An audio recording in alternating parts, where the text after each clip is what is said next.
3 of the speaking section. And today we'll be moving on to task number 4, the last one of the speaking section. So yeah, let's see. Remember, we've already done all of the speaking questions, except for the last one. So today we'll be taking a look at question 4, and tomorrow we'll be practicing it. So let's see. Remember the 4th question, right? Do you guys have any questions before we start, by any chance? Okay, guys. So question 4, the way that it goes, it's, I would say, the simplest one in terms of, when it comes to the interactive questions, question 4 is probably the simplest one in terms of its format. Okay, I won't talk about the difficulty yet, but the format of the question is very straightforward. So the only thing that you're gonna do here is listen to a lecture, and then you have to summarize. As simple as that. So you will listen to this university lecture on an academic subject. The lecture is usually 2 minutes long. This is wrong. But it could be a little bit more, a little bit less than that. You know, this is just an approximate number. So it could be 2.5, 1.5, we don't know. And after you listen to the lecture, you will get the question. And after the question, you will get 20 seconds to prepare and 60 seconds or 1 minute to speak. So in this task, you have you have fewer seconds than you did in question 3 and 2. In both of them, you have 30 seconds to prepare, right? But in the final task, you only have 2. It's because you don't have a reading anymore. It's just listening. So it's less preparation, I guess. Okay, guys? So that's it. You listen to the lecture, you get the question, you get 20 seconds to prepare and 60 seconds to speak. Do you guys have any questions about that so far?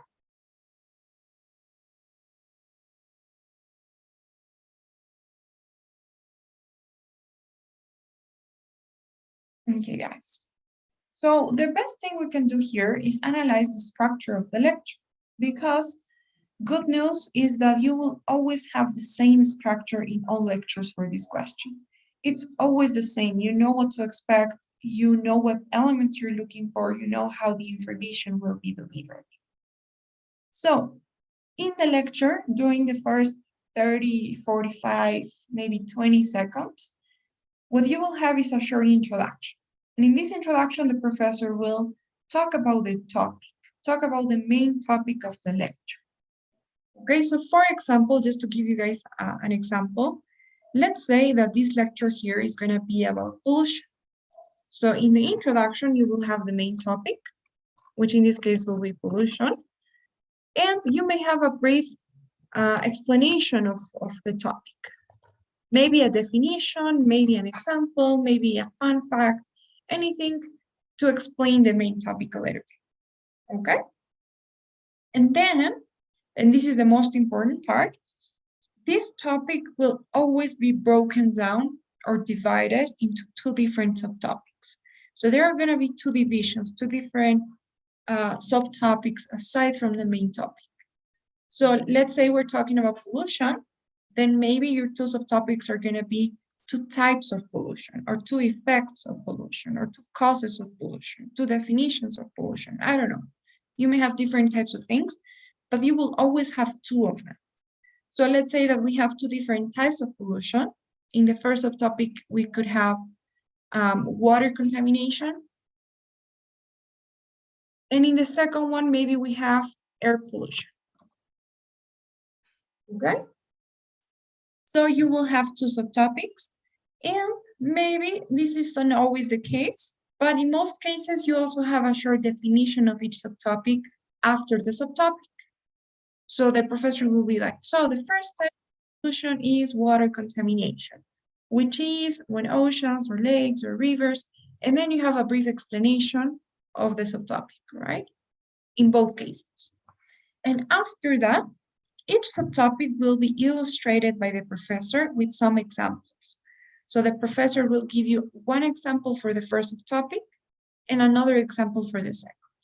So if we're talking about water contamination, maybe you will have the name of a specific river, let's say the Colorado River in, I don't know, in San Diego, Or maybe you will have another example for air pollution that's related to certain, I don't know, greenhouse gases, or I don't know, anything that illustrates that, right? But you will have examples.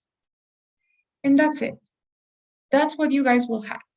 An introduction with the main topic and a brief explanation of it, 2 subtopics, and 2 examples. Okay, guys? Now, aside from all of those elements, you could have some additional details, but those are never going to be that relevant. So it's okay for you to like get what those details are, but you do not have to focus on taking notes or explaining them when you speak. They're not that important. Is this okay? Do you guys have any questions? No, thank you, Andrea. Okay, guys. Now, the first tip that I'm going to give you in today's class for this question, when you're listening to the lecture, please don't take notes of what you have or what you hear in the introduction. That's really important that you don't take any notes there. Okay, so forget about the introduction, just pay attention, try to get the idea of what the topic is, but don't take any notes, okay? Don't write anything down when you're hearing the introduction. You're gonna start taking notes when the first subtopic, when the professor talks about the first subtopic. But before that, you shouldn't have anything written down. And the reason for that is, like I've seen many students struggle with time. Remember that this is usually a 2.5 minute long lecture, and you will have to compress it and summarize it into a 1 minute response. So obviously there are a lot of things that you gotta skip. You won't be able to mention everything. And the introduction is something not worth mentioning that much. So it's important that you don't have a lot of notes from the introduction, because you won't have to use them in your response. What you are gonna be using is the 2 subtopics and the 2 examples. Okay, so please don't take any notes. I'm gonna tell you what to do for your introduction, but when you're listening, don't take any notes from the professor's intro. Okay, guys? Any questions now? Nope. You guys ready to see an example, to listen to a lecture and take notes? Let's go. All right. By the way, when you guys take notes, try to organize them, in a way that you can visualize each element, So I suggest that you do something like layers. So you have subtopic 1, an example with some indentation, So indentation is basically this space that you leave here, right? So you don't have to necessarily do it this way, but I do recommend that you can visualize the elements. That's really key. Maybe you can even write down these words, right? Like S1 for the first subtopic, S2 for the second, and then example 1 and example 2, right? But do it in a way that it's easily seen and easily understood. Okay, guys, so I'm gonna play our first example. And please, I'm gonna ask you guys to take notes.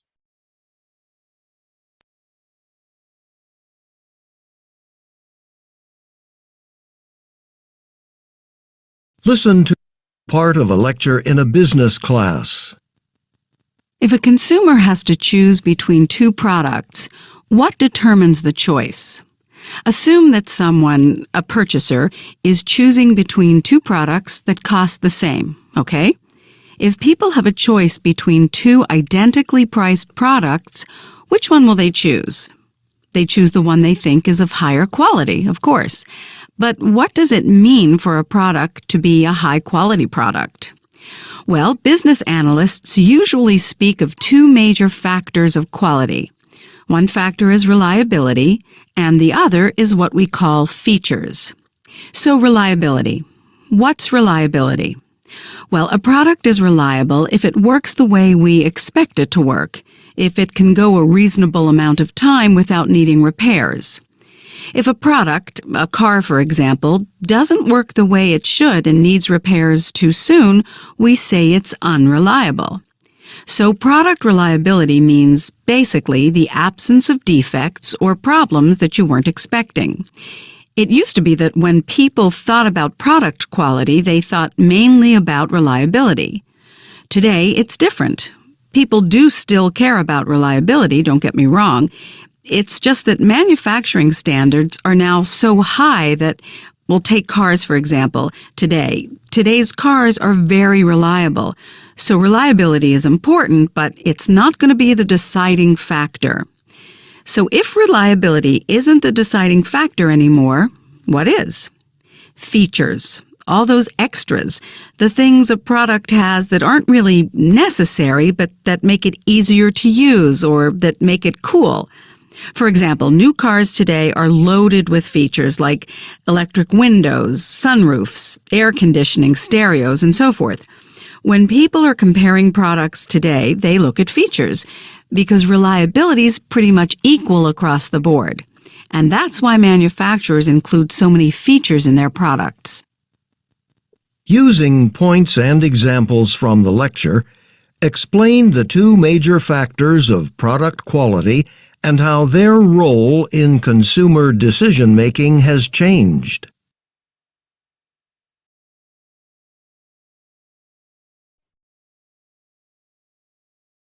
Okay, guys, so that was the lecture. Now let's talk about what we had in the lecture. Now remember I told you not to take any notes about the introduction. Now the reason why I told you that is because what you're gonna do is after you hear the lecture, then you have the question, right? Coming right up. So what you're gonna do is, by the way, when you're speaking, what you have on your screen is the question and the time. All right, that's what you have. You have the question and you have the timer there. So you can always use what you have in the question, right, when you're speaking. But in any case, if you want, you don't have to do this because again, you will have the question there. But if you want, if you really want to have this in your notes, then as soon as you're done listening to the lecture, you hear the question, and what you're gonna do is you're gonna copy what's after the verb explain, because the question is always gonna be the same. Using points and examples from the lecture, explain, and what comes after the verb explain is the topic, the main topic. And that's what you're gonna say in your introduction. That's what you're gonna use for your own response. So if you want, you can take notes on that, but it's not necessary because you will see the question when you're speaking, so you can always read, right? So don't worry about that, but just for now, we're gonna copy what we have here after the word explain. So the two major factors of product quality. That is a topic, right? The two major factors of product quality. Okay, so that's why I told you not to take notes from the introduction, because this is a summary of everything you heard in the introduction. All right, any questions? Now tell me guys, what was the first subtopic? What was the first factor of product quality? Reliability. Right, reliability. Okay, so we have the first subtopic, and we also had a definition. So what's reliability?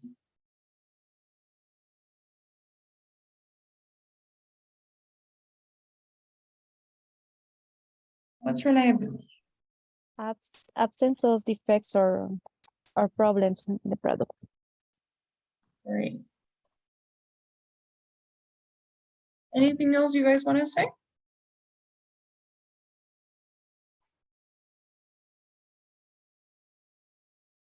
Okay, that's good. Now, what example does the professor give to illustrate the concept of reliability?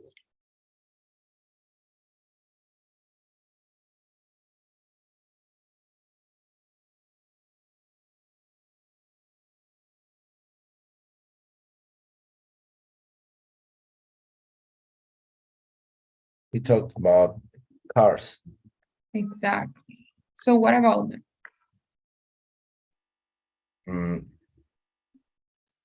All brands are almost the same, has the same reliability, but they differ in the features. Okay. you're going to go to the next point, right? Features. What you're saying is true about the fact that, I mean, all cars now have the same level of reliability. But anything else that was mentioned?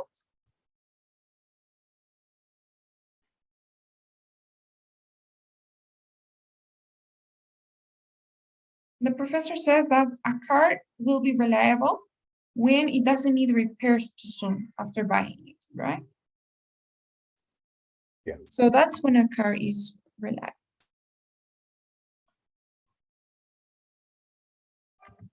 Now, that's true. The second factor, the second subtopic we had was features. And what are features?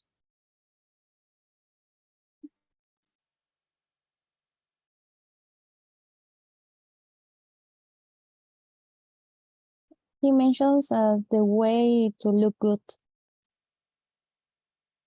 I'm Things sorry, not necessary, but made that thing uh, cool.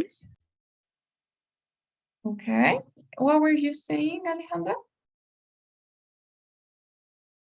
Is the way to look good or cool. Okay, okay, to look good for the consumer, right? To appeal the consumer, okay. Anything else?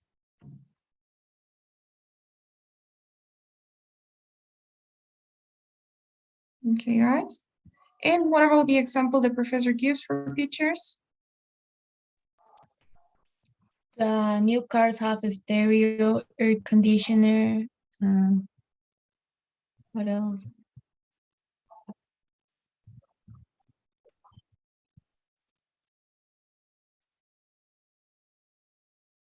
Stereos, air conditioning, sunroofs, electric windows, right?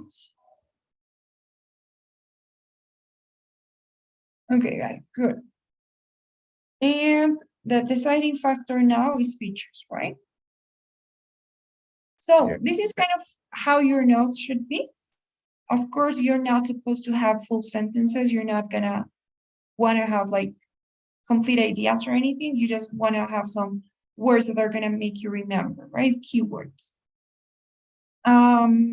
But the idea is that you have your notes in this way, right? Two subtopics, two examples, and the topic is gonna come from the question. Do you guys have any questions about this?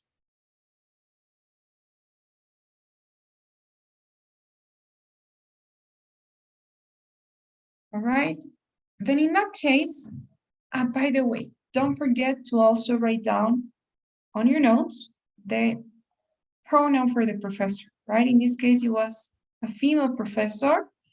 So you should have in huge letters the word she, so that you don't get confused when you're speaking, right? It's the same as all of the other tasks. Okay. So then, technically, you have 20 seconds to prepare your response. I always say the same. During this preparation time, you may do different things depending on what you need to do, whether it is necessary to work on your notes, classify the information, to practice formulating sentences, to, I don't know, like practice articulating the words, pronunciation, depending on what you need, right? And during the response time, which is 60 seconds or 1 minute, we're gonna use a template. So let's take a look at the template. This is a template. So as I always say, you can change the words if you want, but the structure and the elements that you find here in the template should be kept. If we have, well, since we have 60 seconds, the ideal way of managing your time is spending 10 seconds at most in your introduction, and then the rest for the body. And the body basically is two subtopics, right? So 25 seconds for the first subtopic and 25 seconds for the second subtopic. That would be an ideal way of organizing your time. Now, what are we gonna say? In the introduction, you just need to mention the main topic of the lecture. And in order to do that, what you're gonna do is read what you have and use what you have in the question. So in this case, the lecture discusses the two major factors of product quality. You do not have to say anything else. You don't have to explain is just one sentence, one short sentence where you repeat what you have in the question. Okay? Careful with the grammar. Make sure that you're correctly conjugating this verb. It's discusses, not discuss or discuss or anything like that. And second, this verb, as well as the verb explain, they don't need the preposition about. So please try not to say the lecture discusses about. You don't need the word about. It goes right off to the object. So the lecture discusses the two factors of product quality. Okay, guys, that's your introduction. 10 seconds is more than enough. Is that okay so far? Any questions? Now, after the introduction, then you just gotta explain both subtopics and both examples. It's the same as all of the other questions. Just make sure that you have a couple of transition phrases or transition words. So first, for instance, then to illustrate, and also make sure that you have reporting verbs, right? The professor explains, the professor mentions, describes, talks about, gives the example of, illustrates. You just gotta have those reporting verbs to make sure that you are not taking the credit, right? That you're not, that it doesn't look like these are your ideas or this is information that you know or that you got from somewhere else, but that you're actually reporting what the professor said. You know, you have to sound like a reporter. Okay, guys? And that's it. As I said before, you can change the words if you want, but please keep the structure and keep the elements we have and the way that we are managing our time. Is it okay then? Any questions?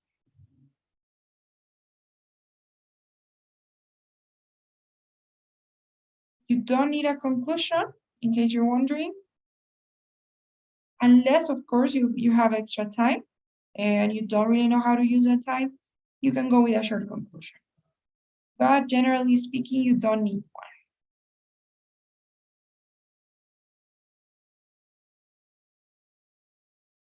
one. Okay, guys. So what we're gonna do is I'm gonna give you a sample response.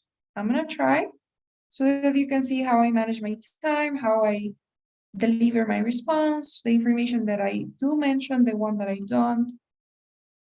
So let's see. Here's a timer. The lecture discusses the two major factors of product quality. First, the professor explains reliability, which is defined as the absence of defects in a product, or also when the product works the way that the consumer would expect it to work. For instance, the professor talks about cars. She mentions that a car is said to be reliable when it doesn't need repairs too soon after buying the car. In addition, she also explains that even though reliability is important, it's not the deciding factor anymore, given that reliability is pretty much equal now. Then she goes on to explain features, which are all of those extra characteristics, extra things that a product has that are not necessary, but that make it appealing for the consumer.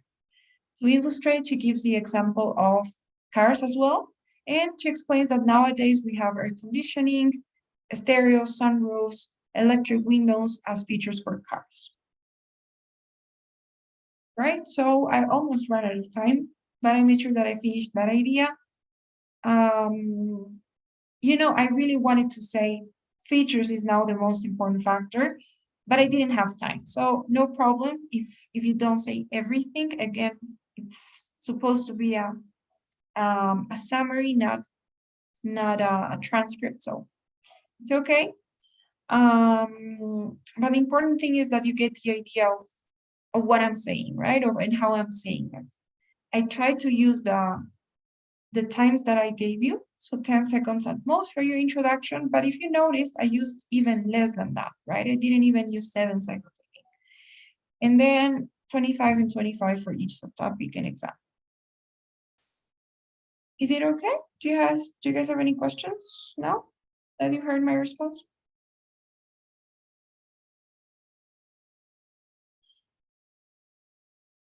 Okay, guys. So, as for the topics, they are exactly the same as the ones we had for task 3, which means we have psychology, biology, and business as the leading ones.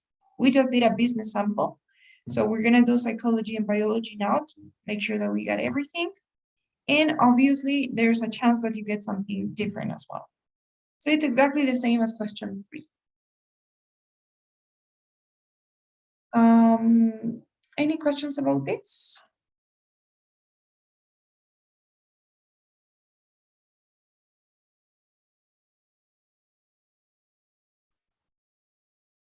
Okay, guys. So let's do another example in that case. Let's do psychology now. So I'm gonna ask you guys to please take notes. I'm gonna play the lecture.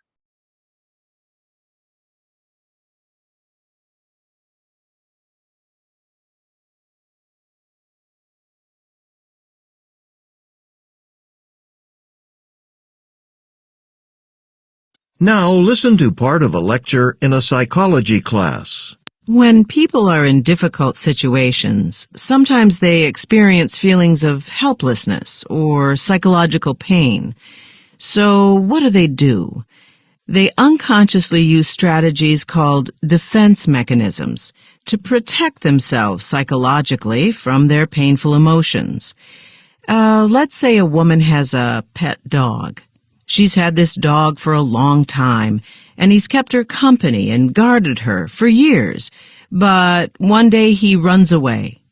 This woman looks everywhere and asks other people if they've seen her dog, but she just can't find him. Now, she feels helpless and sad because she misses her dog, so she'll unconsciously find ways to deal with her painful feelings. One defense mechanism she might use is fantasy. With fantasy, the woman uses her imagination. So, instead of just feeling helpless and sad about her lost dog, she invents a happy story in her mind. She might imagine that a nice family found him and feeds him, and that he's really happy with them. She'll picture the dog playing, running around, having fun. Because of this fantasy, she doesn't have to feel sad about her dog running away. It's a fantasy. It's not real, but it keeps her pain away. Another defense mechanism she might use is what we call sublimation. Sublimation is different from fantasy because sublimation isn't about pretending. It's about turning negative emotions into something useful, practical. So the woman might start a dog training school. That way, by training dogs, perhaps she can help prevent other people's dogs from running away like hers did. In other words, with sublimation as a defense mechanism, the woman redirects her negative feelings about losing her dog into a positive, constructive activity.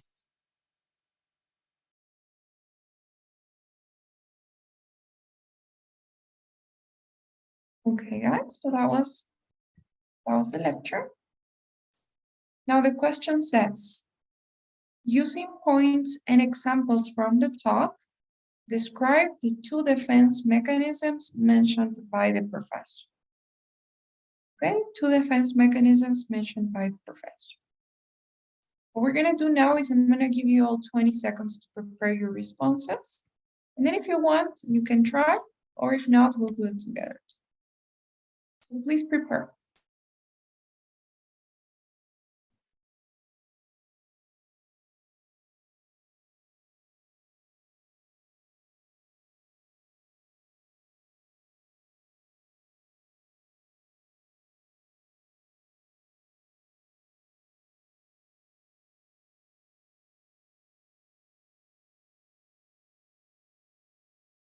Okay, guys, is there anyone who wants to try?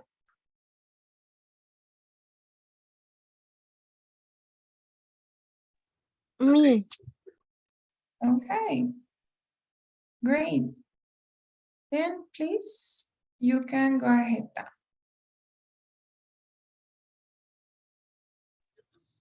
Okay.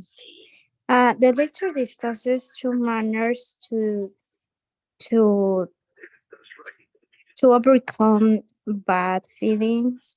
First, the professor explained that one of these ways to deal with negative feelings is fantasy, which is the use of imagination to avoid this bad feeling. For instance, she gives the example of a woman that lost her dog, and using fantasy, she thinks that the dog found a happy family, and he is happy. Then she goes on to explain sublimation, the second way to avoid these feelings, that that is uh, turning the negative feelings into something useful. Oh, okay. Okay, good. Well done. Yeah, so that was actually really nice. Nicely done. So content was perfect.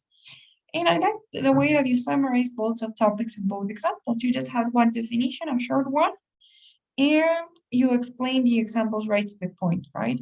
Where it was necessary. You were missing a few seconds. You did run out of time for the second example. But maybe the way to solve that is by saving time in your introduction, right? You spend around 20 seconds in your intro, and it should only be 10, right? So make sure that you go faster in your introduction. That should be the quickest thing, because ideally, right now, I know that I haven't shown you the question because I was showing you the template. I don't know if you needed it or not. But when you're doing this question in the test, that should be the quickest part because you already have the lecture discusses in your mind, and then you just gotta read, right? The lecture discusses two defense mechanisms. So the quickest part should be the introduction, and that way you will still save time for the other elements. Okay?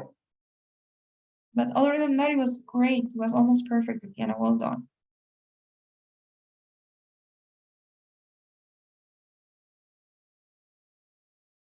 You guys have any questions now?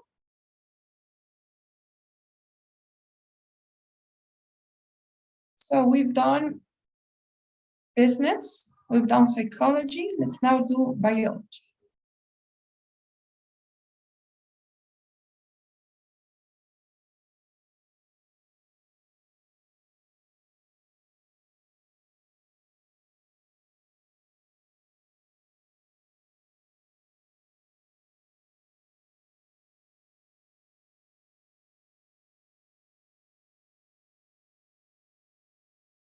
Listen to part of a lecture in a marine biology class. A lot of plants and animals live near the surface of the ocean, and that means there's a lot of food near the surface because there are lots of plants and animals to eat. But if you go down to the deepest parts of the ocean, it's cold and dark, and there's not a lot living down there, so food is very scarce.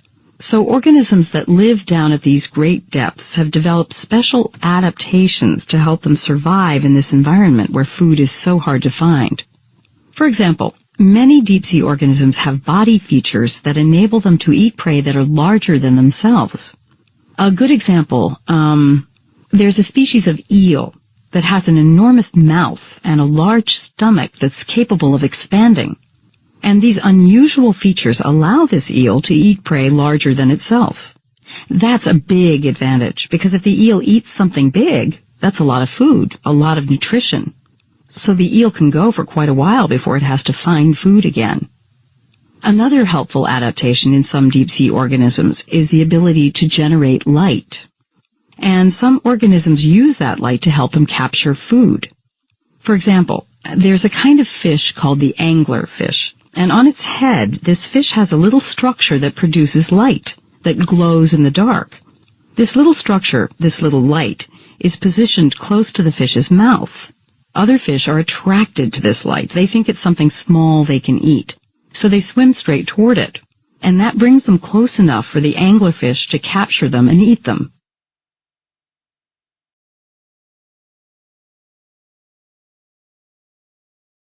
Okay, guys. Well, that was the lecture. The question says, using the examples of the eel and anglerfish, explain two types of adaptations that help animals survive in the deepest parts of the ocean. Now you guys will have 20 seconds to prepare your responses.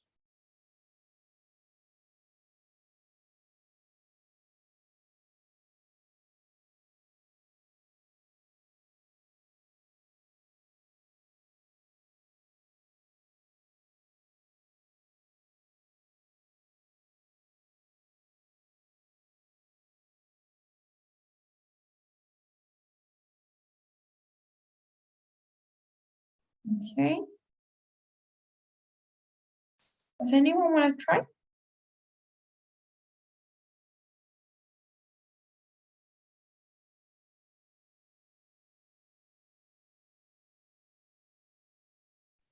Me, teacher, can I try? Yeah, totally. So please, you can go ahead. Okay, the lecture discusses the two types of adaptations that help animals to survive in the deepest parts of the ocean. The first, first, the professor explains that some body features can help to the animals to find food in the deepest of the ocean. The first one is that they can grow her stomach and they can, I don't know, find and eat more food because of this. And then he goes on to explain of the second adaptation, that is generating light, that some animals can generate light to capture some food.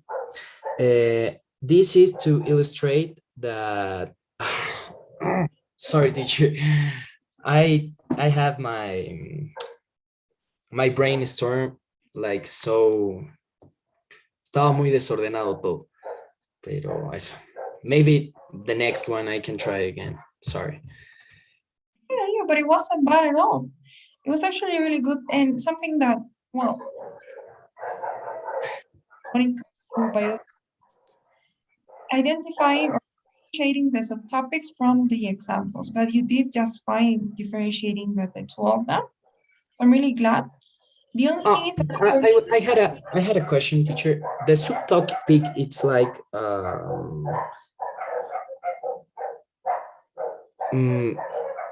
maybe the explanation of the first adaptation and the example is like the animal. the first adaptation is the first subtopic.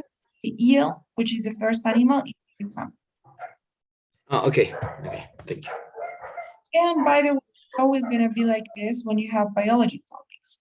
The two subtopics are never going to be animals, by the way, or plants, you know, they're not details. So the subtopics in this case are two adaptations, two ways, two factors, two definitions, whatever, but they're not specific names of animals or plants. And the examples are animals or plants, right? So in this case, the two subtopics were correctly identified by Dario. The first one is body features, right? And the second one was the ability to generate light. And then we have two examples. The example of the eel that has this huge stomach and huge mouth, and which enables them to eat and storage more food, right? And then the second example was the anglerfish that can generate light in order to attract other fish and capture food. So just make sure that you mention the examples too. Your introduction was perfect and exactly 10 seconds, enough to mention what you have in the question. So the only thing you were missing were the examples, right? And everything else was great. Okay. Thank you, teacher. Do you guys have any questions about this? Is it clear how you guys were supposed to do it? Yeah, I have a question. Well, technically, it's just to confirm an idea that I have. So technically, I realized that in this lecture and the last one, the structure per se, it can be first the example and then the subtopic. Am I correct? It's because in this, for example, she started to talking about the eel and then she mentions that the body structure.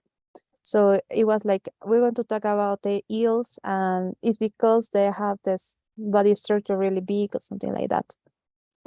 It's the order of the Mm, top of the I'm lecture. not sure. I didn't hear it in that way, but good observation. Let's play it again and let's see how it was.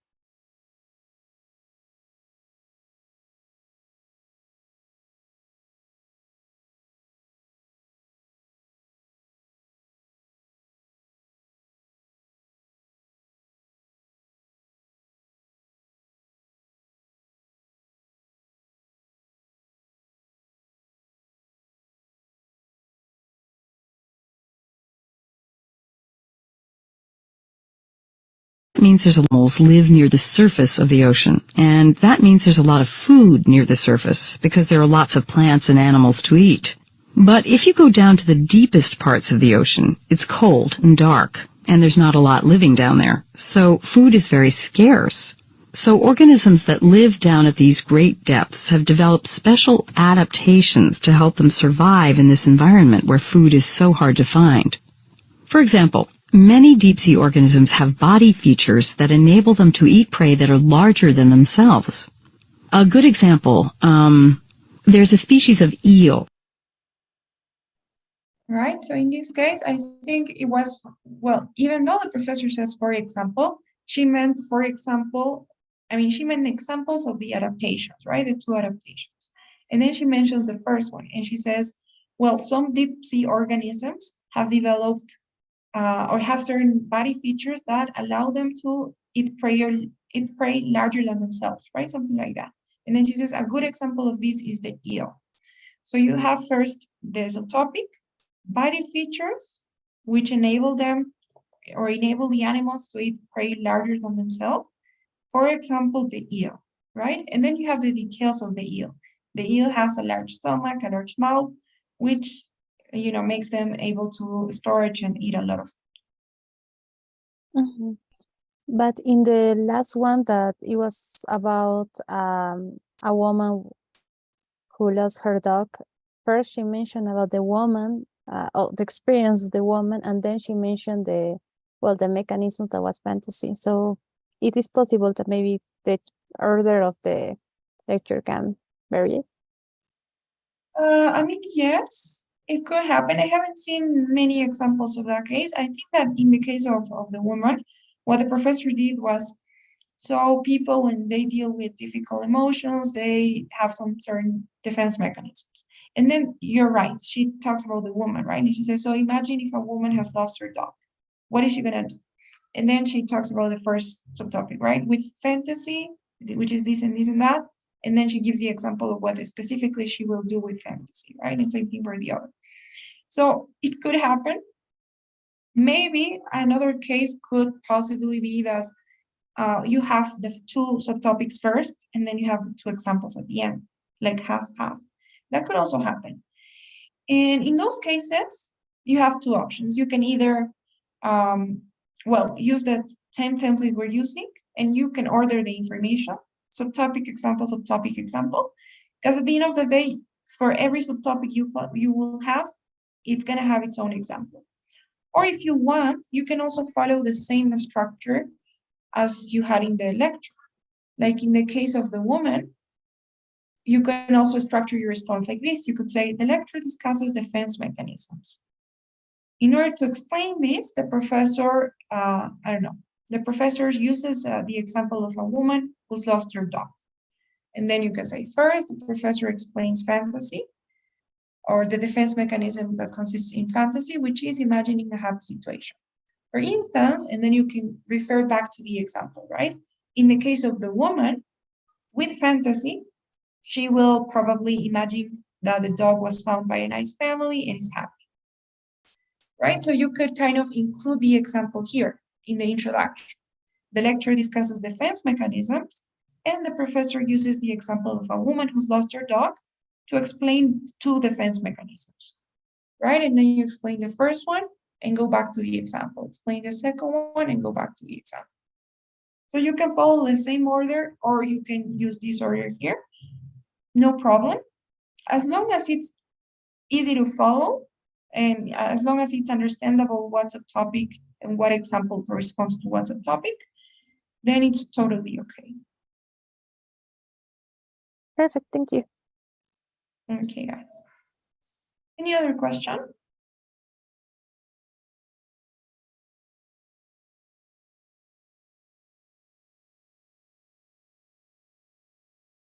You guys, good. So let's see if we have something else. All right, so we've done psychology, business, biology. Now let's do art, which is another not too common, but I think we've seen art also with task number 3, right? So this is the last one we'll do. Let's see.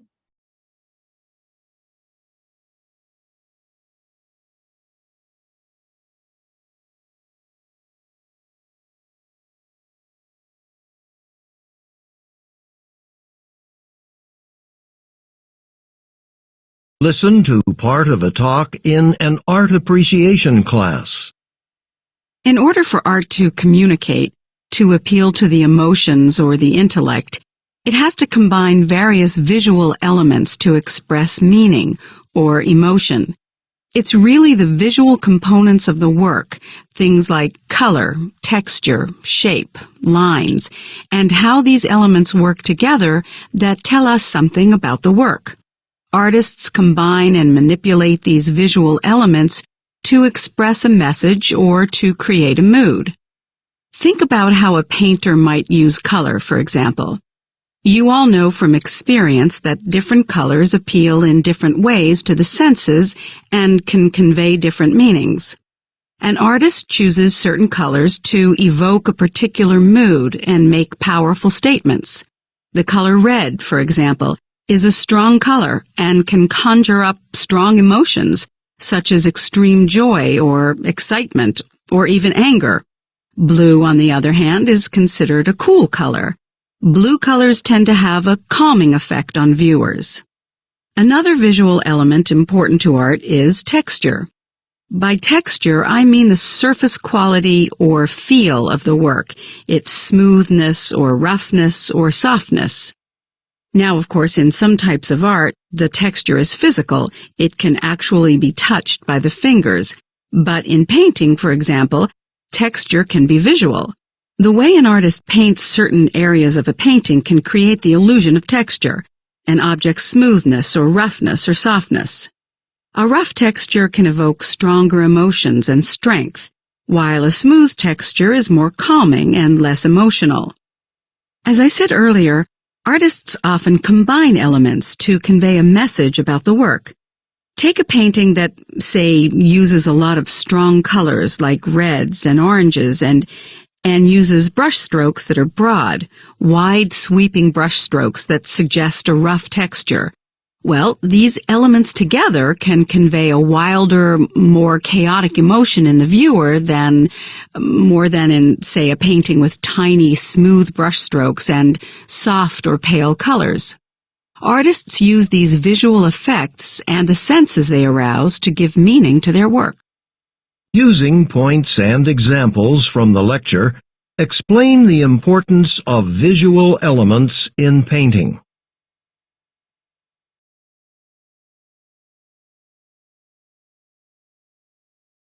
Guys, so you've already heard the question, but in any case, it says, using points and examples from the lecture, explain the importance of visual elements in painting. Now you guys will have 20 seconds to prepare your responses.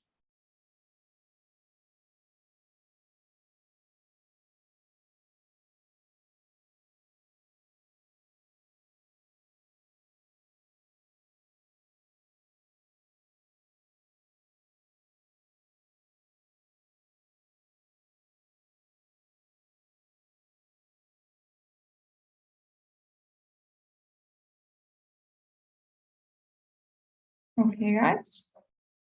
So does anyone want to try this one?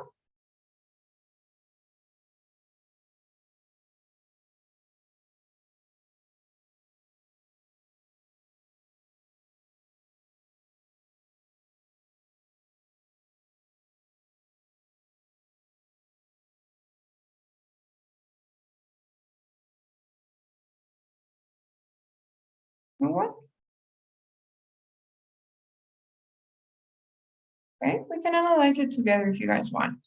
So in this case, in the introduction, what we'd say is, well, the lecture discusses the importance of, we know that it's always going to be two, right? So we can say the importance of two visual elements in pink. Now, what was the first one, the first subtopic? Color. Exactly. I think color is self-explanatory, right? We don't have to explain what color is. But we can say something like, first, the professor talks about color and explains how artists use color to evoke certain emotions. Now, what is the example that we have for color? Blue and red. Blue and red, exactly. So we may say, for instance, she explains that when artists use blue, most of the time it evokes a calming effect in the viewer, and it is considered a cool color, right? Which is why it evokes peace and calm. However, she also uses the example of the red color, which by contrast evokes a much stronger emotion, right? Like maybe anger. What was the other one? I don't remember. It also said that there was joy and excitement. Okay, good. Joy, excitement, or maybe anger. Stronger emotions, good. And then we have the second subtopic, and we say, then the professor goes on to explain texture, right? The second subtopic. And then we have the examples. So we had, I think in the example, soft textures versus rough textures, right? So then the professor goes on to explain texture.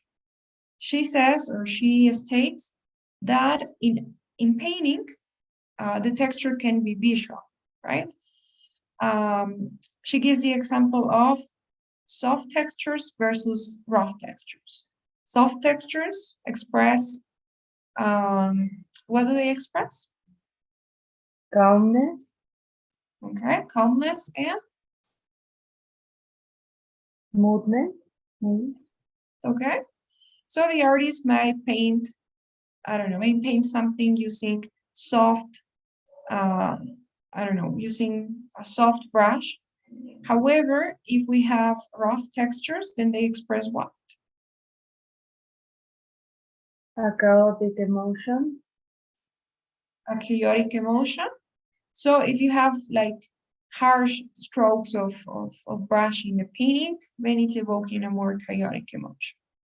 Right, and that's it. That's basically the lecture. We can also maybe say what the professor said at the end, if we have extra time, those additional details, right? We can say, so an artist can combine these two elements or even more elements. For example, by combining the color blue with soft textures to evoke calmness in the viewer, or by combining a rough texture with the color red, right? And evoking more chaotic, stronger emotions in the viewer.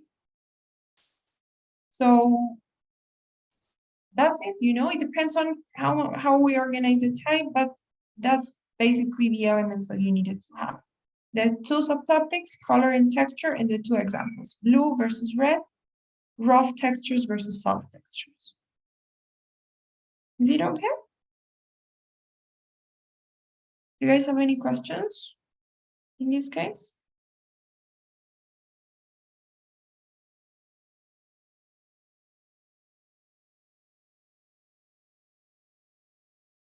Okay, guys. So don't worry, we're not done yet.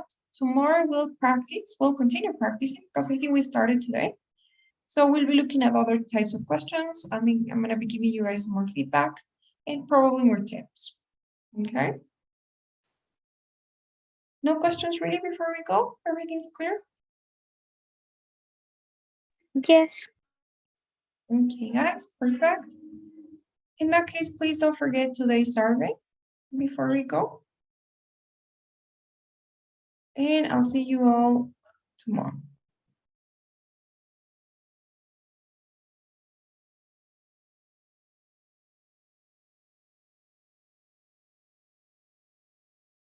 Okay, guys, thank you so much. Bye-bye. Thank you. Bye. Bye.